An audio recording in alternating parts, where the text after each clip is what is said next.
We have Quinones today, which we're super excited to have her. And she is going to teach us all sorts of things, I think. She's going to teach us probably something about tax stuff. Yep, we're going to go over what I call the credit repair business foundations. I'm just going to go right ahead and jump right into it. Yep.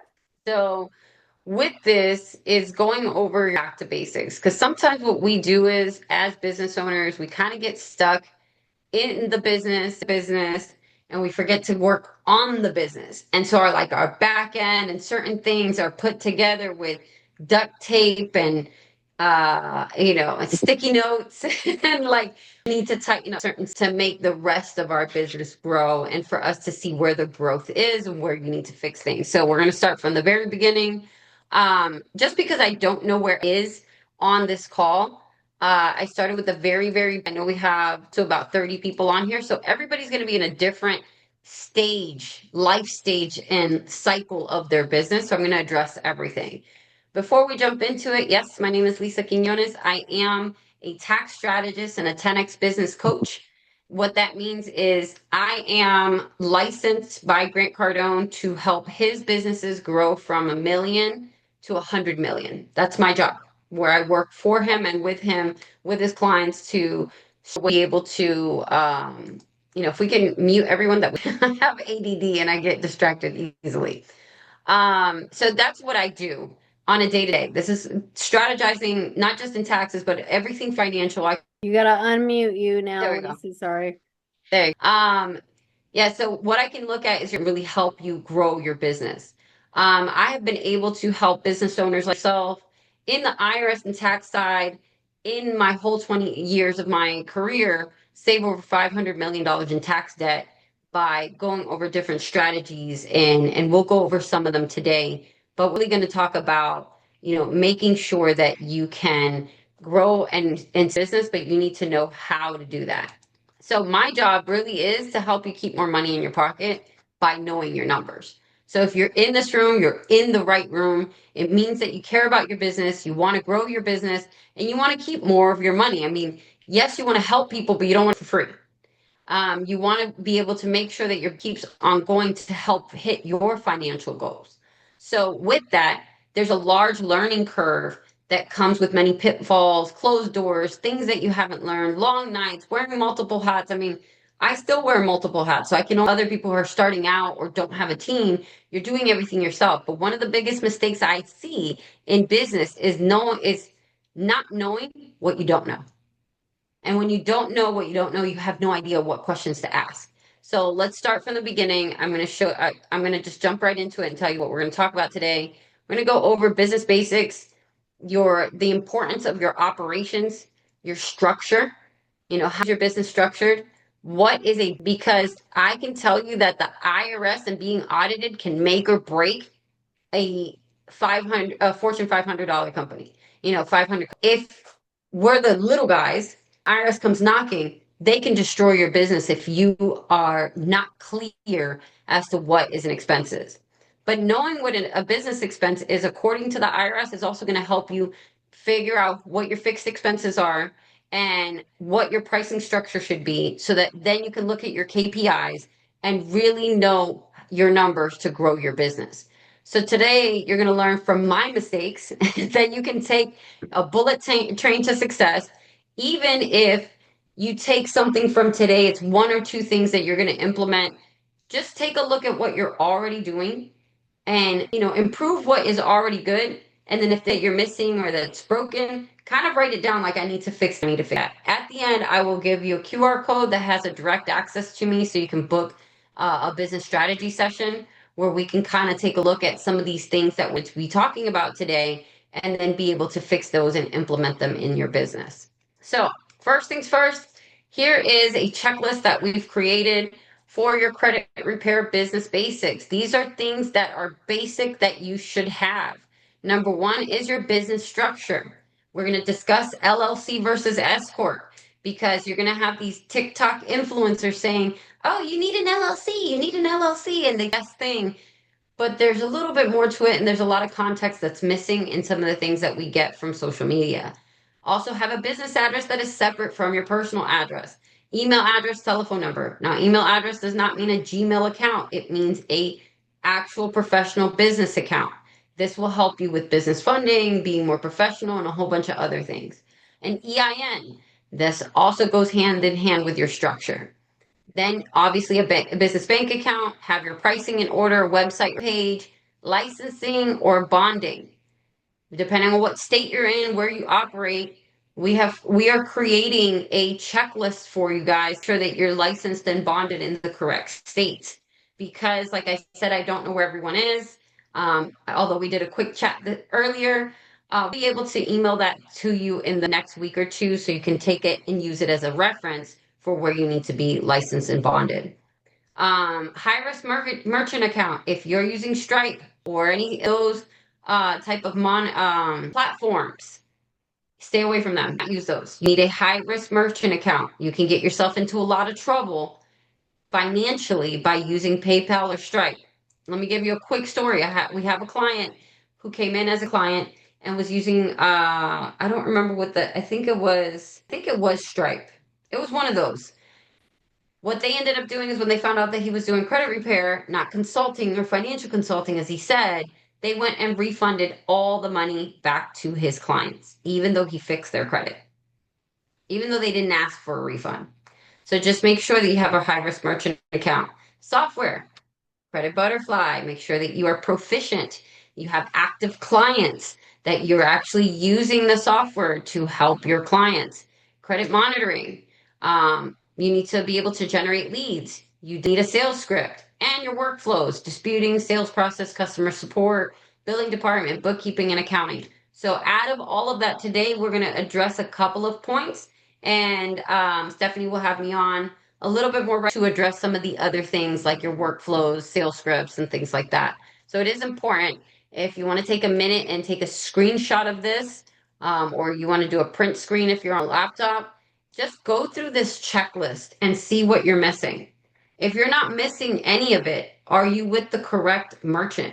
You might want to look at some of the things that other merchants offer and do a cost analysis of them. Some high risk merchants, they hold some of your money. Some high risk merchants like eCrypt will not, depending how long you've been and how many chargebacks you get. So these are things like if you don't have certain workflows, maybe you want to implementing some workflows to make your business run a little bit smoother. For me, the most important part is creating an internal system to keep track of all of these things that are going in your business, which is sales, marketing, and your financials. So like I said in the beginning, you don't want to keep it, you want to keep more money in your pocket. We're going to go ahead and jump right into what part of your business has to do with the money flow. And the first thing that you look at is your operations. So this is the what and why of your business. Some people that first starting out, they're like, well, what do you mean by operations? Like, I operate business, I do what I need to do. But operations is the heartbeat of your business. It is the systems that you create and processes and structure that keep things running smoothly. Like I was saying, workflows is part of your operations. Your how do you manage your money is financial system. These things are done from start to finish. And mastering the operations of your business is the key to growth and scaling. Because once you have these systems in place, they're written down, you know exactly what's going on with every aspect of your business. As you scale and grow your team, they know where to plug in, and they can see the bigger picture because you've already mapped out all of your systems. All right, why does this matter? Number one, it creates a clarity for your cash flow. When money is coming in, it eliminates any wasted time and money. You can start looking at, I'm spending too much time doing XYZ when I can create a better system to get this accomplished and save myself 2 hours of time per week or per day. It creates consistency that your clients can trust. For example, having your workflows and systems for customer service, your billing department, and things like that. Even if you are the only person doing billing, even if you're the only person doing customer service and you're wearing all the hats, you have to write down your systems. Without operations, without you knowing what you're doing, you're feeling overworked, burnout, there's chaos. And what happens is that the growth of your business is going to stall. So the core components of your operations of your business is number one is going to be your business structure. Two, its processes and systems. Three, your tools and technology that you use. Four, your KPIs and metrics. And five, your team roles and responsibilities. Today, because of timing, we're going to talk about structure, number one, and number four. There's no particular order in mapping these things out, but the first one is your business structure, which is your most important one. It is the foundation of business. Now, I do have to give you guys a disclosure. I am not an attorney. Okay. So I'm going to repeat that. I am not an attorney. I am not an attorney or a lawyer. I cannot advise or tell you which legal structure is best for you for any legal protection. But however, as a tax strategist, I can tell you which one is the best one for hitting your financial goals and lowering your tax liability. So let's look at them side by side. An LLC is a limited liability company, and for IRS purposes, it is a partnership. It needs two people. Each state has different LLCs, LLPs, and things like that that you can register, but it's still considered a partnership for IRS purposes. It must have multiple members, so more than one. A partnership is a relationship. You need more than one. It files on a form 1065, so that income and expense is separate from your business. However, it does pay higher taxes because you still have to pay self-employment tax on the net income of your LLC. If you have only one LLC, you are considered a disregarded entity. For legal purposes on the state level, you're still a company, but for tax purposes, all your income and expenses go on your personal return. So remember, with a partner, two separates. Without a partner, one return. What happens is when you're on one return, you're again paying higher taxes than any other corporation because it's filed on your personal return and you pay an additional 15.3% at self-employment tax on the net income. So let's say you make $100,000, you have expenses, you have your net income. After your expenses is your net income. You're paying your federal taxes on that, your tax rate, then 15.3% tax on top of that. So even if you're at the lowest tax rate, which is 10%, you're really paying 25.3% in taxes. That's crazy. That's a lot. Whereas an S-Corp, you can be a corporation or an LLC. It is not a legal entity. It is not a registration, so it does not change your business name.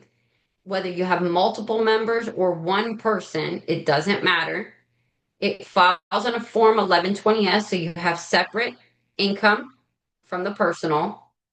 But the only thing is you have to pay yourself a reasonable salary. Now, reasonable salary, a lot of people struggle with this.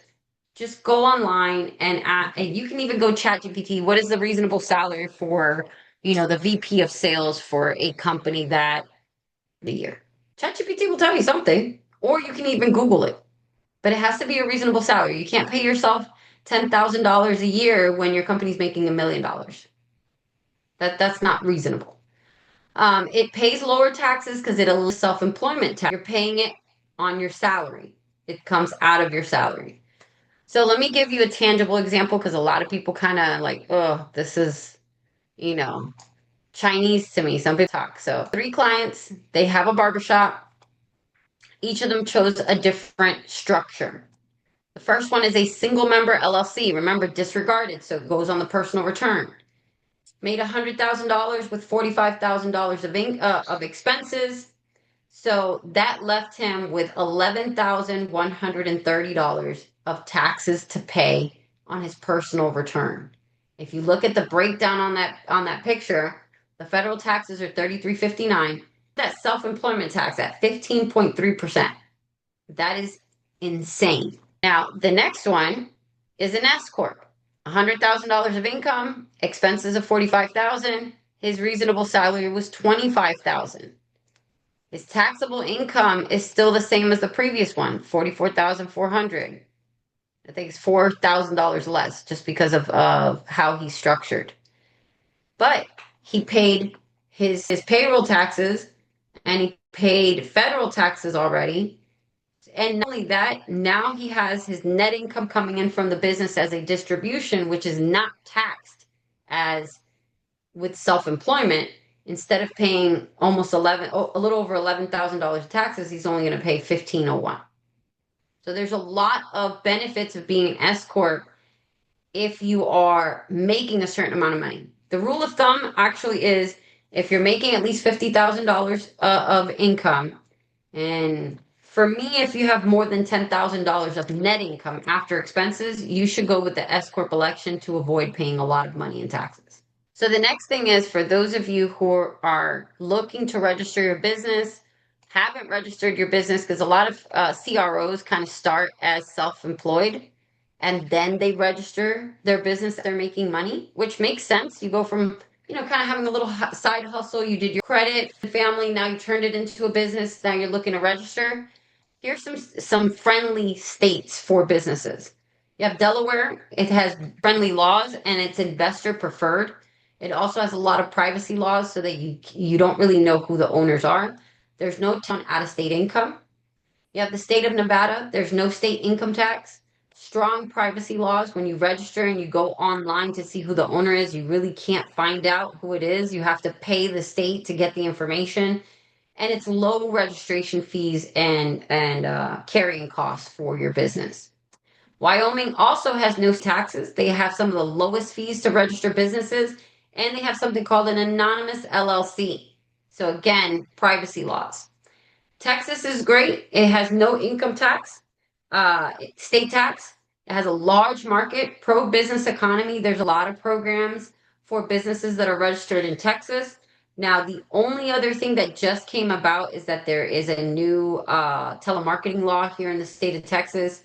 I'm not too savvy about it yet, but it does us who do our sales over the phone. So I would take a look at it if you're running ads or have clients or make calls in Texas. In Florida, also no personal income tax for all the Floridians on the call. Florida has an amazing growing economy, low fees. If you want to register an LLC, I believe it's $125. If you want to register a corporation, it's like $75. The annual fee to keep your business running is so they have really low fees. The only thing is there are no privacy laws. Whatever information you use to register your business is public information and anybody can access it, but no state taxes. All right, business expenses. Now, business expenses is important because you need to know what you can write off and what you can't. You need to know what can you deduct and what you can't as a business owner. So just remember, and this is verbatim from the IRS, that according to the IRS, to be deductible, a business expense must be ordinary and necessary. Ordinary is one that is common and accepted in your field of business, and necessary is one that is helpful and appropriate for your business. Knowing your expenses is super important because it helps you with your finances, but also with your pricing of your services, which we're going to jump into in a little bit. And I want to leave a little bit of time for questions. You need to know what it costs for you to do business every month and how much it costs you to acquire a new client. So we're going to talk about KPIs as well. All right. So types of business expenses, you have fixed expenses. Those are the ones that are the same every month, like your rent, your cell phone, certain utilities, your internet, and certain subscriptions. Your variable expenses based on volume or activity, so your ad spend, postage for disputing, if you're still mailing out dispute letters, sales, things like that. Those are important to know. If you don't know what your numbers are, how do you know how you're going to price your services? So I'm going to jump into that now so that we can go ahead and have some time to go over some things. So this is how you price your services. How many of you are charging the $99 a month? I can see that in the chat. Are any of you charging $99 a month?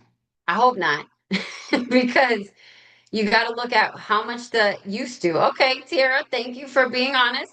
If you're charging a month, you better know your numbers. And I'm going to tell you why. So to price your services, you need to know a few things. Number one is calculate your CPA, your cost of acquisition. Now, your cost per acquisition is how much it costs you in marketing and sales to get one paying client.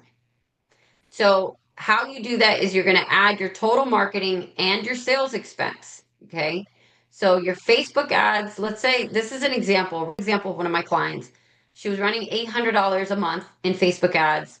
She did email and text marketing for 100, and she was paying her sales rep $600 a month, like some flyers for certain things, and it cost her like $100. So her total monthly acquisition cost, marketing and sales expenses was $1,600. Step two is how many clients did you get that month? So that month she was able to acquire 20 new paying clients, not leads, paying clients. So if you divide the $1,600 divided by the 20 paying clients, it cost her $80 to acquire each paying client. Let that sink in for any of you charging $99 a month. Because, or if you know anybody in the industry charging $99 a month, they're ruining it for everyone because they're not making money. It costs money to, you know, to market. It costs money to go get a client. So for this particular example, it's $80 to acquire each one of her paying clients, but then she has all her other costs. So now you want to add up your cost per client. So you have your CPA of $80. She had her postage and supplies. We looked at the admin time, like how much admin time and VA costs per client for the month. It was $15. And then her overhead costs, rent, utilities, cell phone. We divided it amongst all her active clients, and we came up with a roundabout figure of $22.47. So it cost her per client in that month for those new clients $122.32. So if you're charging $99 a month, you're robbing Pete to pay Paul because you're already running upside down. So for those of you who don't know your cost to do business per client per month, that's going to be your homework, because then you have to figure out how to price your services. Otherwise, you're going to run your business to the ground. I'm sorry I'm blunt, but it's the truth. I mean, we're here to help you grow your business, but you don't know if you're running your business until you run those numbers. So now you want to set your pricing. This is how you price your services.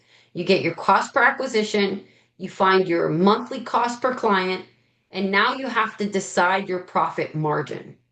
How much money do you need to make per that client for it to be worth being in business? For my particular client, she wanted to make at least $550 per client so that it just made sense for her to be able to stay in business and pay for her bills and have a better life for her and her kids. She's a single mom. So I wanted to make sure that she was successful. So she chose $550 per client. That's her profit that she wants to make. So now you have to set your pricing. Her cost per client times the lifetime of the client plus your desired profit is going to be how much you need to charge that client. So in this particular example, her cost per client is $122.32 for that first month. And we kept it at that amount because she needs to continue to acquire new clients. So it's not going to change. Her average lifetime of that client is 6 months. So we multiplied the $122.32 times 6 months plus $500 of desired profit. That gives her a pricing of $1,233.92. So when you see people charging $1,000 or $1,500, they're not making $1,500. Their profit on that client is $500 or $600, depending on how well they manage their cost of acquisition. Now, this has changed for her because she's able to close at a higher rate. You know, you can look at changing certain providers. You can look at cost of doing business. Maybe your VA is not as fast as they should be, and there's more cost on that side, but you're going to see what those numbers look like if you start managing them on a monthly basis. You got to start running your business like a business. Stop thinking like, oh, I just do credit. I fix people's, credit. You got to run it like a CEO, like a 500 company. This is what they do. They have a whole department crunching numbers all the time and setting quotas and trying to stay, in the profit margins. In order to And funny because my mentor, like I said, I'm one of the coaches for Grant Cardone, so he's one of my mentors. He said that once you can predict your income, then that's when you've moved from a hustler to a pro in your business. When you can predict, I'm going to make X amount of dollars next month because all my systems are in place, because I know what my key performance indicators are, and this is my prediction of my income. That's when you become a true professional in your own business and you stop hustling. So key performance indicator are quantifiable indicators of progress that allow you to access if you're hitting your goals, desired levels of performance, such as monthly sales growth, return on your ad spend, and cost per sale, and so forth. So, in order to really start predicting your income, you have to know your numbers. It's not about accounting, it's not about taxes. It really boils down to how can you predict how your business is going to perform.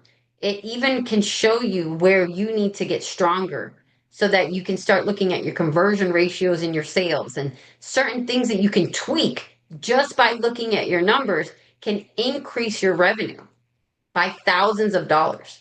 So let's talk about the top 5 KPIs and why. So your monthly recurring revenue is your baseline for predictable income. Knowing this helps you plan for expenses, sales goal, set your sales goal and measure your business stability. Monthly recurring revenue could be your affiliate income from your credit monitoring. So if you have monthly revenue, obviously it's very simple to calculate. It's the amount of clients that are active with affiliation times whatever it you get back for that client, then you multiply. So with that particular client that we were talking about, she has a financial coaching literacy monthly membership, and then she also gets her monthly recurring from the credit monitoring, which equals $99 per month per client.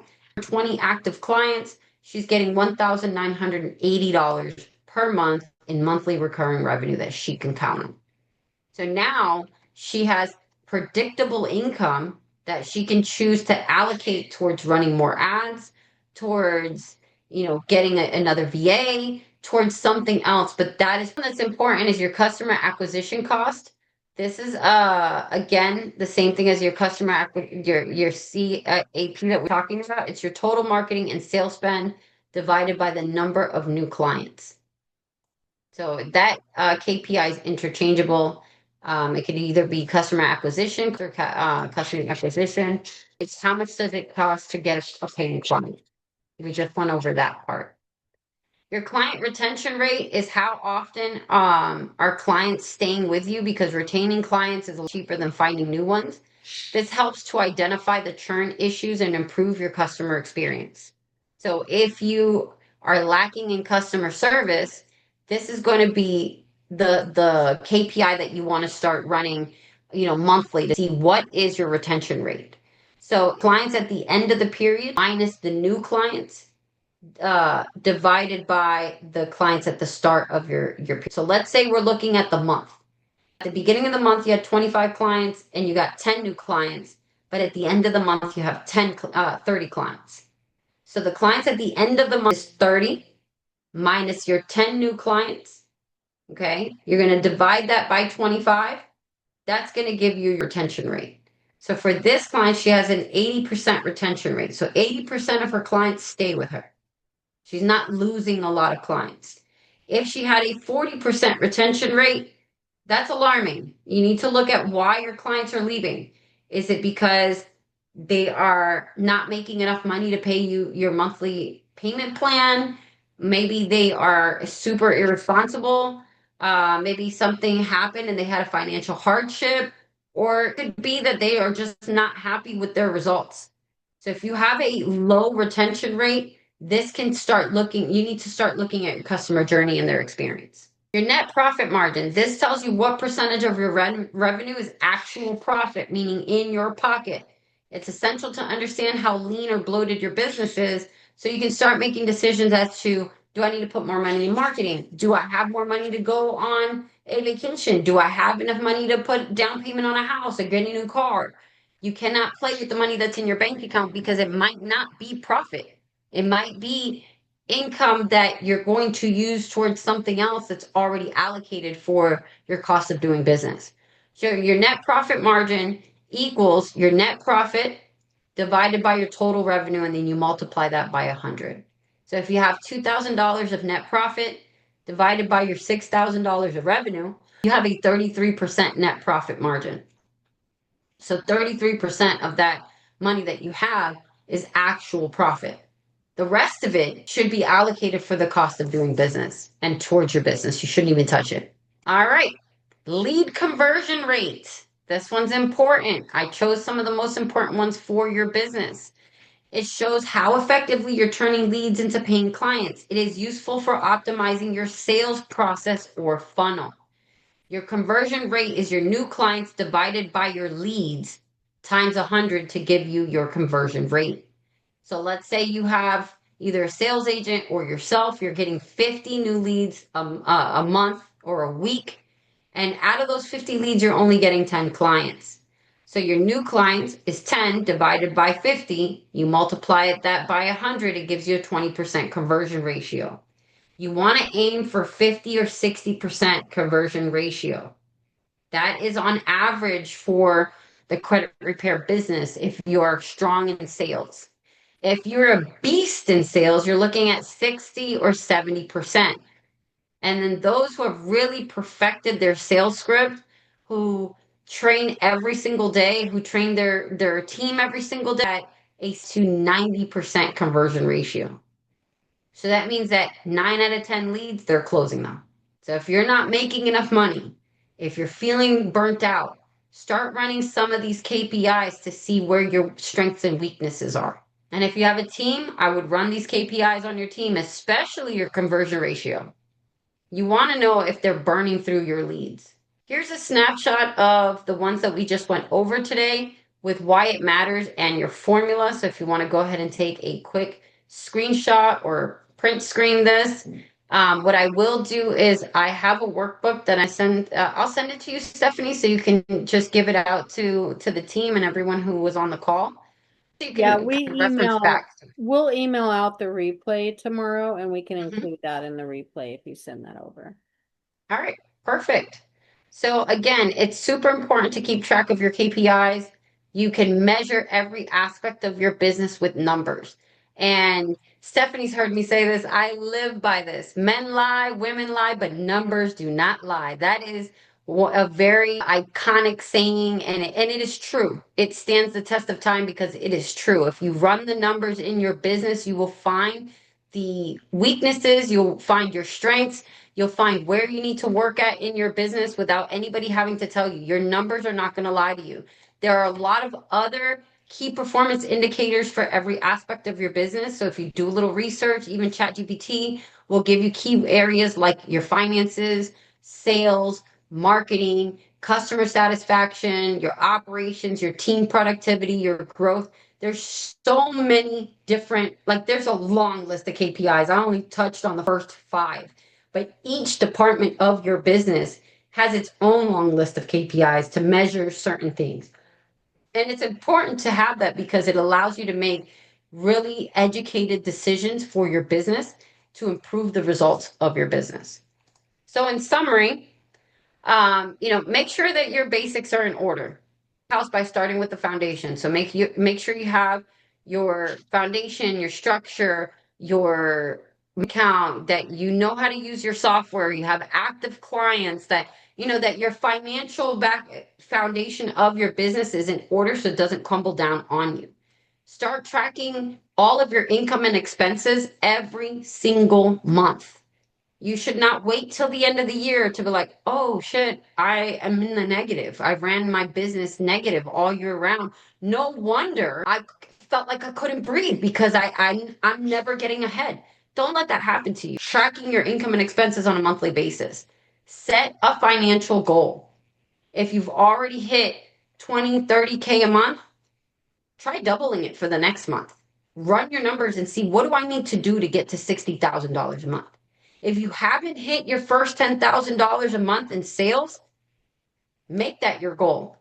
Go through your numbers. How many leads do I need? This is what I recommend. If you haven't done your conversion ratio, you're not going to know how to hit that $10,000 a month. If you don't know how many leads you need in order to hit $10,000 a month, your conversion ratio KPI should be the first one that you run.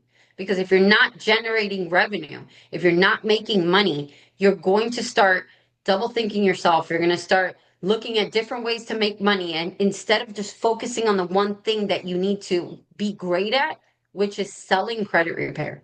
That's the first thing is get good at sales, get good at marketing so you have leads coming in because any problem you have, you throw money at it and it becomes easier.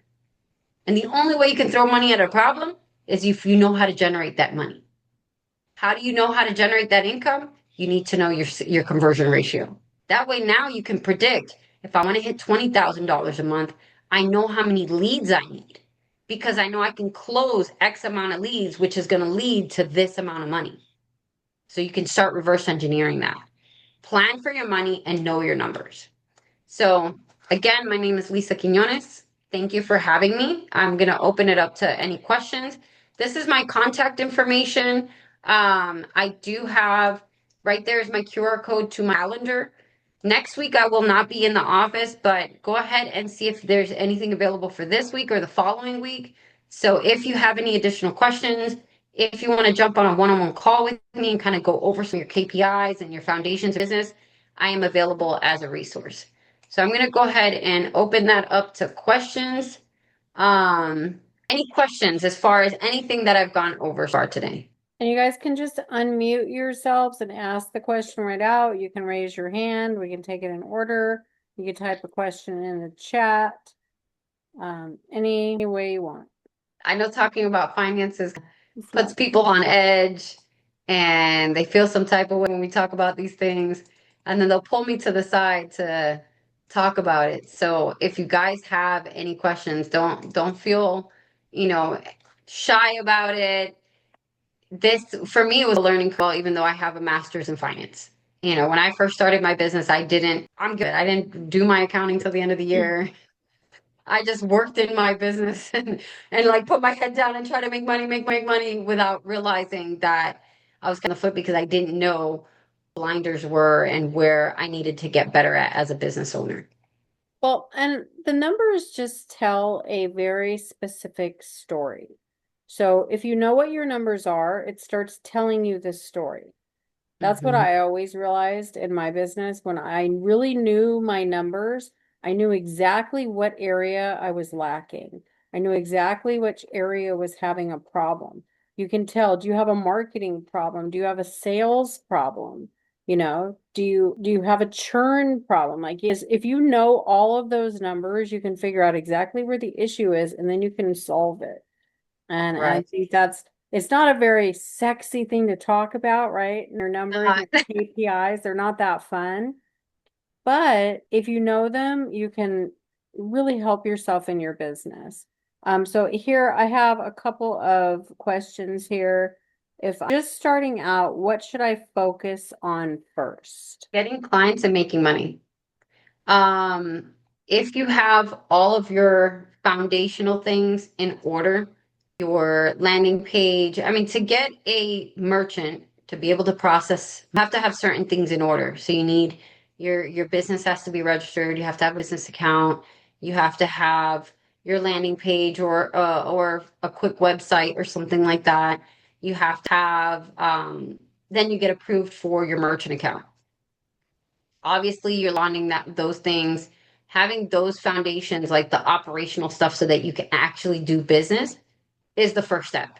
The second step is where are those leads going to come from?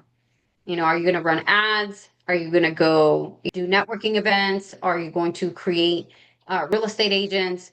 Where are you going to get leads from? If you're already generating leads, then the next step is running that KPI of your conversion ratio. Like, how good are you at closing these leads that are coming in? Because now you can start to predict, all right, I want to make X amount of money.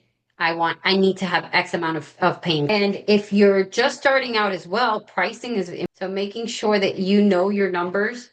If you don't have any clients right now, you can start playing around with how much does your software, how much is your cell phone? Are you going to run ads or are they going to be, by getting referrals? Start running some of these numbers. You can be like, okay, well, I should charge X amount of dollars and start putting some of these things already into place. But once you have your business set up, leads, sales, income, repeat. Okay, So so that's a really good I have some question. more questions. So Yes. probably we're gonna have to answer faster because we have 9 minutes. Okay.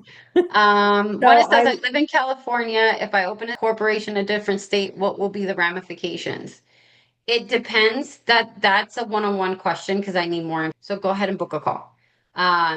California is one of those tricky states that, depending on the type of business that you run, you still have to report business your state income.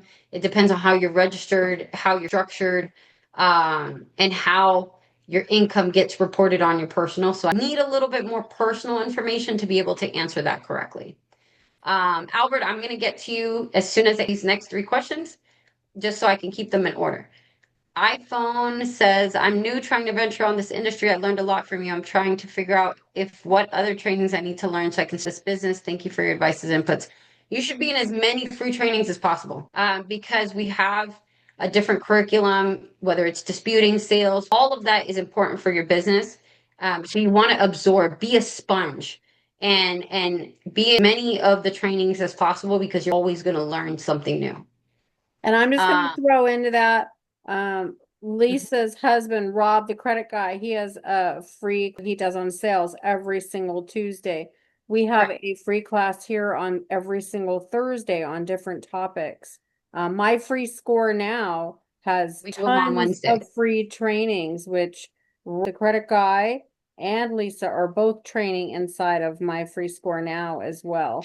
So there's a We lot of also different have, places you can get yeah, we free. also have a free school community specifically for the credit repair business. So for those two that are just starting out, Cynthia and iPhone, sorry, I don't know your name.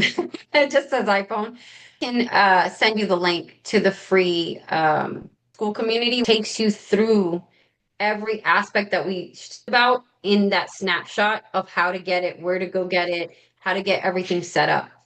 And then before Albert, I had one other question. Do you open up an LLC or S-Corp in your residential state, or can you open up in any state? Yvette, that's a great question. Some states require residency and some don't. The ones that I listed today do not require residency. Albert, what's your question, sweetie? Real quick, I wear veterans, and because I'm actually enrolled state full time, and so I have this as an extra service, and basically for our veterans. So, how should I address nonprofit? How should you address the nonprofit side of the business Right, or exactly. Albert so then doesn't charge and he works with veterans and he doesn't charge. So I think he should probably just do a nonprofit, right? if you don't charge, yes, I would do a nonprofit. Okay, all right, thank you. I'll set up a meeting. Thank you. Still should run your KPIs though, because you're wherever if your donations are coming from, or if you're getting from a grant or anything like that for veterans, you still have to be careful with the allocations of the money that's in the business. Because as a it's not considered income, it's called donations or nonprofit revenue. You still kind of have to watch your numbers and certain KPIs, customer journey KPIs, and like that, just to make sure that you're running a successful nonprofit, because at the end of the day, everything that you do still costs money. Thank you. Yeah. Let's see. For iPhone, for privacy info, if I LLC or S Corp, can I put trust on top of that and still get those tax write-offs? You still get tax write-offs with the LLC or S Corp. When you add a trust to it, it's a different tax strategy where your trust owns the operating income and the operating company pays the trust for, let's say, for example, the brand. So if you use the trust owns the logo of your business, then your operating business would pay the trust for the use of the brand, and then you can write off all the net income, and now you don't have taxable income. So that's more into tax strategy when you have a large amount of net income. Again, that would be a one-on-one call. Let's see, Roy from iPhone. What is the best soft successful credit and business funding company? You're in the right place. I'm not sure about business funding because that's a different software with service and fulfillment that gets into an additional service, but you're definitely in the right place with Credit Butterfly. It's the software that we use. It helps. It's the only software that helps you as you're doing, the FCRA violations and things like that. And so, growing your business, Yvette, and you have active clients, you should get very proficient with Credit Butterfly because it's one of the best softwares that are in the market right now. I have Diamond starting out. If you have additional questions, Miss Diamond, go ahead and book a call. Just go ahead. Once you get the replay, you can scan the QR code and you can go ahead and book a call. And yes, Heather, we will be sending out the school link as well, so you guys have that free resource. Again, it goes over everything we talked about today. It has all your sales, marketing, and helps you create a sales script, and it even teaches you how to run ads. We Miss can add Diamond, that link in the replay email if you send yeah, it to me and Lisa too. will do. We have like 3 more minutes, so I'm gonna quickly. Diamond's a great comment for the nonprofit. If an LLC has personal address, can it be easily changed? Yes, you can, depending on the state. Some states require you to be physical and change the address. Some states you can do online, like Florida. You would just pay $35 to amend the filing. The only thing is, if it is a public institution like the state of Florida, when you scroll down and you click on any previous years, your personal information will still be there. So that's why I always recommend getting a virtual business address when registering a company. Miss Heather says, it's years since I last did any credit repair space. I'm thinking about coming back and want to know if having credit in the name is still a red flag to banks. Yes, it is. Although I do have credit in our business. It's Quick Tax and Credit. Business has been in business for over 20 years. We were self-funded, and now when we do get business funding, because of the longevity of our business, they kind of overlook that. Plus, our tax side makes more money than the credit side.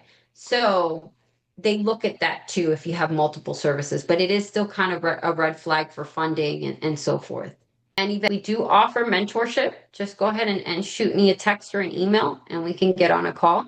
And I think that's it. I think that's all the questions that we have. Says Lisa needs more time. Sorry, Nathan. We always end on time. That's the one thing, we start on time when we end on time every Yes, single week. So it's like 4:59, I know. But Lisa's going to be coming back to us a lot, you guys. She has lots more to teach us, and she'll be here at least once a month. So yes. just keep, showing up on Thursdays because she has a lot bringing. Oh, yes. We'll probably be out here once a month. What I love for all of you to do is if you can email Miss Stephanie what financial things you want to know more about. It kind of gives me a little gauge of where we're at life cycle, and I can dig deeper into each one of these topics. There's so much stuff that comes with the financial and I wouldn't say financial literacy, but knowing the actual business, the actual operations, the strategy is a learning curve that not a lot of us have learned unless you went to business school. There's a lot of things that we learn and over time, but I can definitely give you guidance, some strategies, some checklists, some things to work off of so that you're kind of shortening that would help me customize what we need to group